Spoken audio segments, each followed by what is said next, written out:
Nag-shed na tong dalawang lesser. Oh. Ayan, nag-shed na sila. Pero ayaw pa nilang kumain.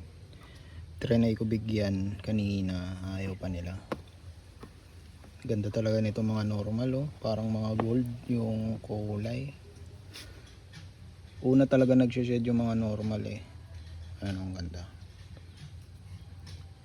Tapos ito hindi pa nag-shed yung Mojave. Ito female to, gagawin kong breeder to, female kasi. Tapos yung bell natin hindi pa rin nag-shed. Yan o, pangit ng kulay niya no. Antayin nyo mag-shed to. Tapos makakain ng mga 3 hanggang 5. Gaganda to. Ngayon ang pangit niya tignan eh. Ganyan talaga sila pag ano, pag maliliit pa tapos hindi pa nakakapag-shed. Pangit pa sila tignan.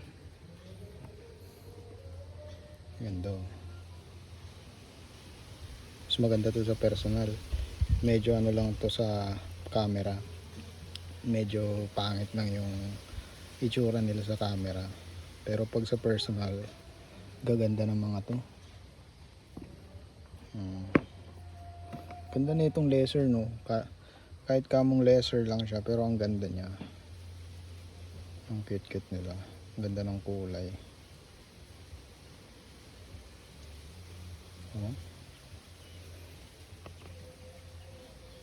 Ito isang lalaki. Sana ba yung lalaki? May palatandaan ako dito eh.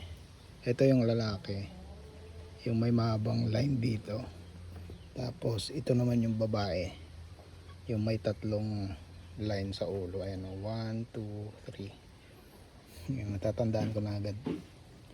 Ganda o. Parang gold o. Oh, diba? Cute. Ito mga totoong Pokemon. Bala ko lang mag-collect ng mga Pokemon cards eh. Kasi parang mas maganda to kasi totoong Pokemon to eh. Totoong buhay eh.